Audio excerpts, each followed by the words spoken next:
할렐루야, 반갑습니다. 오늘 마태복음 두 번째 시간입니다. 4장부터 9장까지 갈 텐데요. 예수님께서 이제 본격적으로 사역을 시작을 하십니다. 4장 1절에 이렇게 되어 있어요. 그때에 예수께서 성령에게 이끌려 마귀에게 시험을 받으러 광야로 가사, 이렇게 나왔어요. 그때라는 이 접속사를 쓰고 있는데요. 이것은 앞에 나와 있는 3장에서 예수님이 세례를 받으신 이후를 얘기하는 거죠. 예수님이 세례를 받으시고 바로 금식 기도를 하십니다. 그리고 그 금식 기도가 끝나는 시점에서 마귀에 이끌려서 시험을 받은 것이 아니고 성령에 이끌려서 마귀에게 시험을 받은 거예요. 우리는 이 순서를 잘 알아야 돼요. 왜 그럴까요? 예수님은 완전한 인간으로의 모습으로 오셨기 때문에 세례를 받으시기도 하시고요. 또 완전한 인간이심에도 불구하고 완전한 하나님이시기 때문에 성령의 이끌림을 받습니다. 이것은 예수님의 사역을 시작하는 신호탄일 뿐만 아니라 오늘 저와 여러분에게 말씀하시는 바가 있죠. 그것은 성도는 성령의 이끌림을 받아야 된다라는 거예요. 성령의 음성에 민감해야 되고 성령의 인도하심에 민감해야 된다라는 것을 말씀을 하죠. 예수님이 세례를 받으신 것도 죄 없으심에도 세례를 받으신 것은 하나님의 의를 이루기 위함인 것 같이 오늘 예수님이 성령에 이끌려서 시험을 받으러 광야로 가셨다. 이 광야라는 것은 다른 말로 하면 오늘 세상 속으로 또 죄인 속으로 가셨다 이런 말씀이겠죠. 그러면 예수님은 죄 없으심에도 불구하고 시험도 받으세요. 왜냐하면 우리를 대신한 고난이시기 때문에 그렇습니다. 그리고 예수님은 제자들을 부르세요. 마귀의 시험을 이기시고 그리고 하신 첫 번째 사역이 바로 갈릴리에서 이 제자들을 부르시는 거죠. 이 갈릴리가 18절에서 등장을 하죠.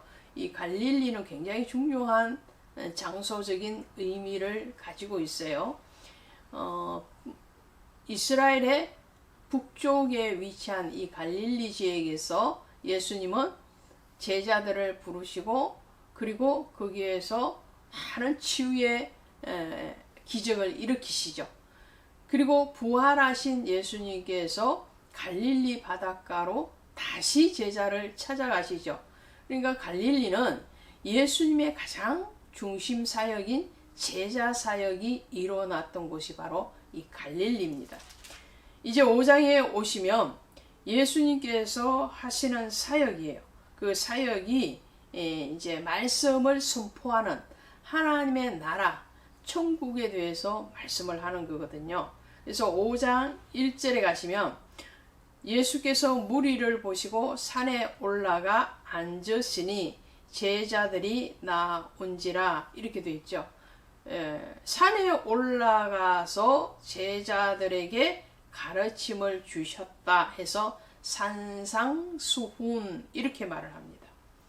반면에 예수님께서 평지에서 또 하나님의 나라를 선포하시기도 하거든요.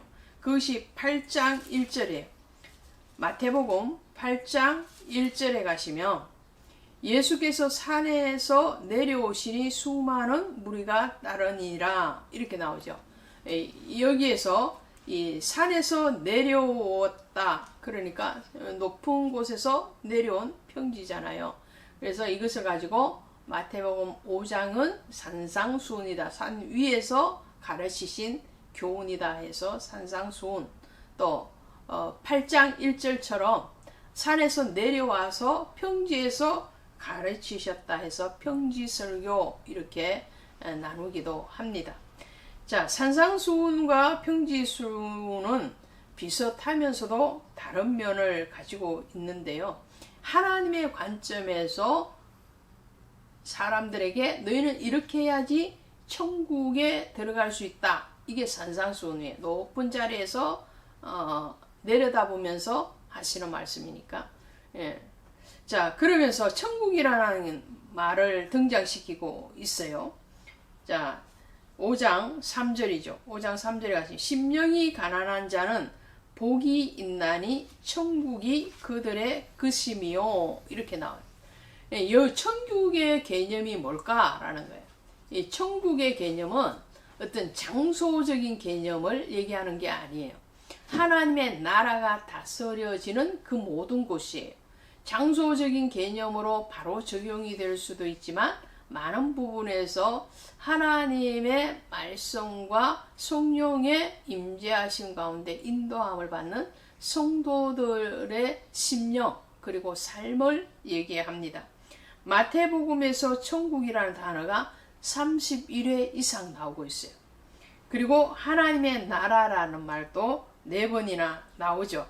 그러니까 천국은 현세적이고 영토적인 개념, 장소적인 개념이 아니고 내적이고 초월적인 성격의 나라를 얘기합니다.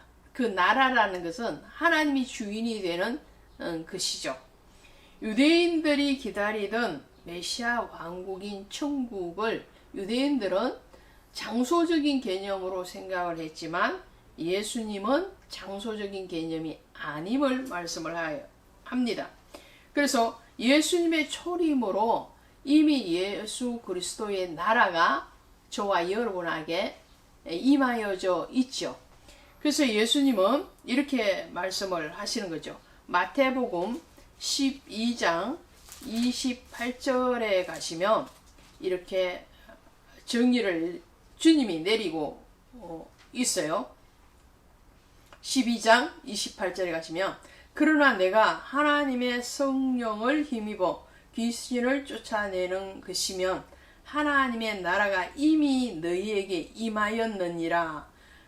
귀신을 쫓아내는 사역이 귀신의 사역이 아니고 하나님의 주권적인 사역이라는 것을 말씀을 하시면서 그러면 하나님의 명령에 순종하는 것 그것이 바로 하나님의 나라다. 그래서 하나님의 나라는 이미 너희에게 임하여져 있다. 예수 그리스도가 임마누엘 되어진 그곳이 바로 천국이다 라는 것을 말씀을 하죠.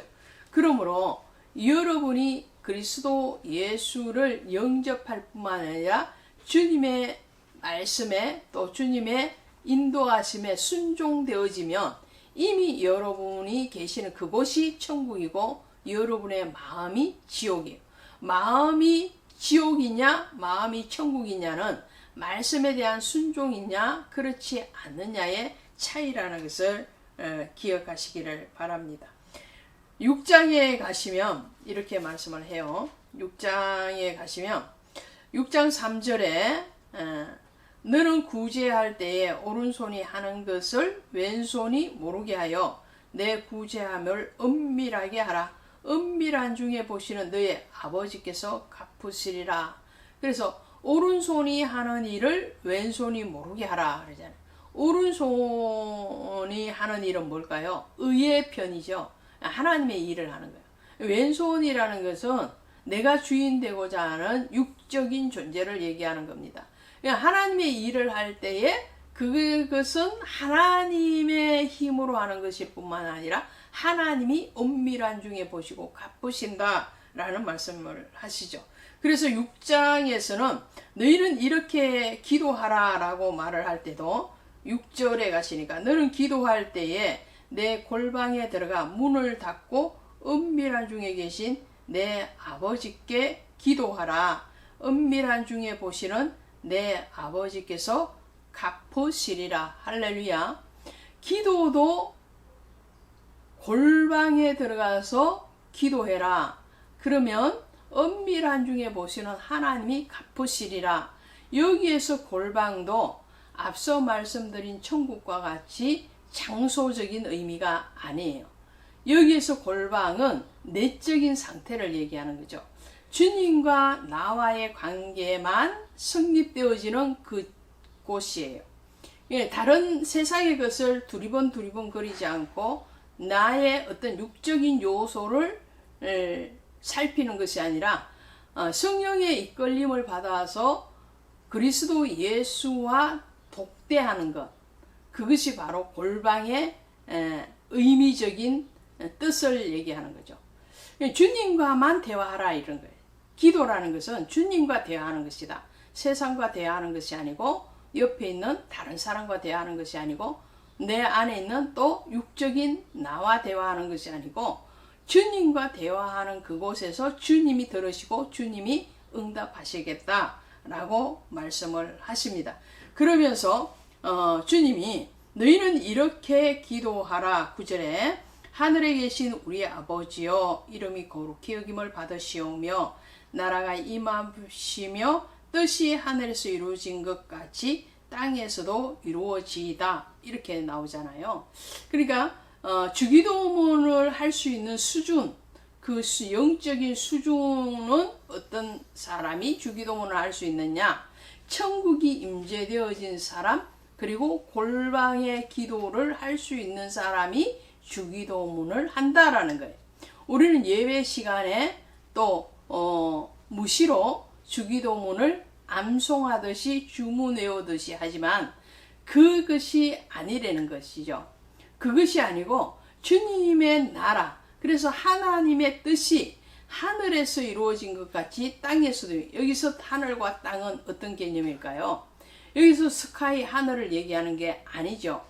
그것은 그 하늘은 하나님이 다스리시는 나라를 얘기하는 거예요. 그러니까 하나님의 나라가 이 땅, 아직 하나님의 나라가 되어지지 않는 심령의 상태에도 임하여서 천국이 임하기를 원한다. 그런 내용을 가지고 있습니다.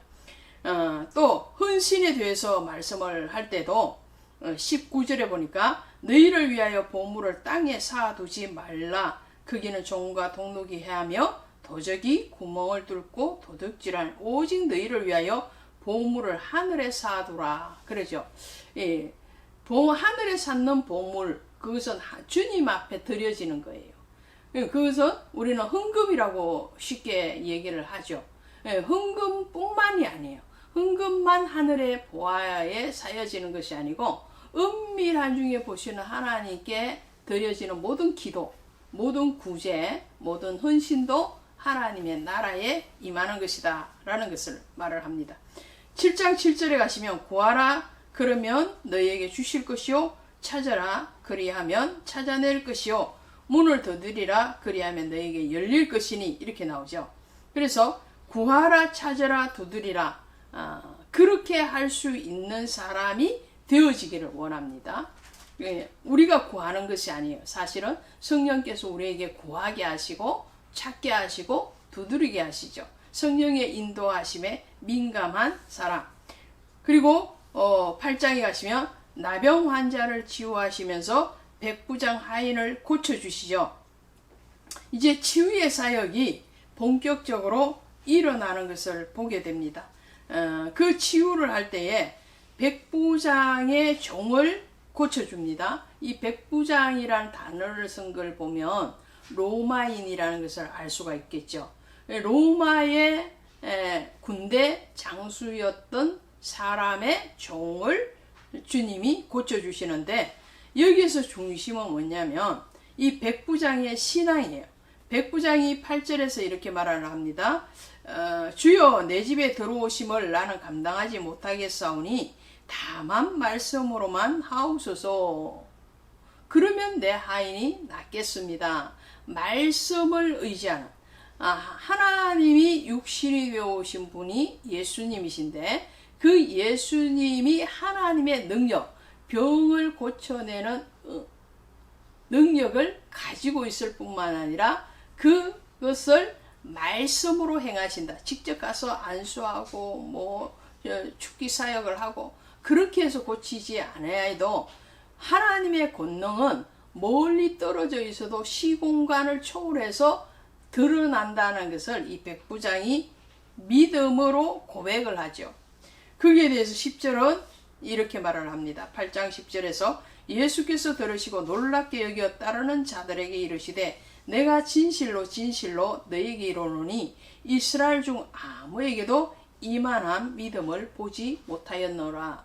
백부장은 이방인이었음에도 불구하고 이스라엘의 본토 사람들보다도 더 질 좋은 믿음을 가지고 있는 거죠.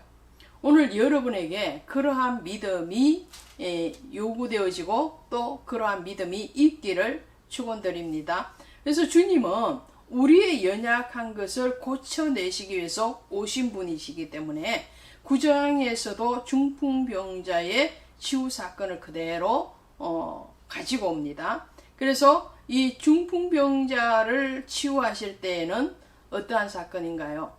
이 환자가 있는데 친구들이 그 환자를 포기하지 않고 지붕을 뜯어내서까지 주님을 만나게 하고 치유가 일어난다는 거예요.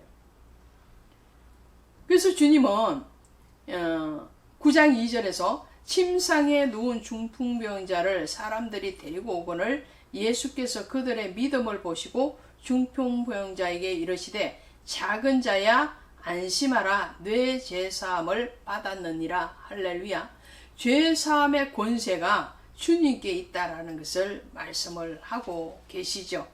그러면서 예수님은 이 마태를 불러냅니다. 이 마태는 마태복음의 저자라고 했죠. 자, 오늘 9장까지 우리가 이렇게 살펴봤습니다. 그리스도 은혜 안에 여러분들이 성령의 인도하심에 이끌림을 받는 매일매일이 되시기를 바랍니다. 고맙습니다.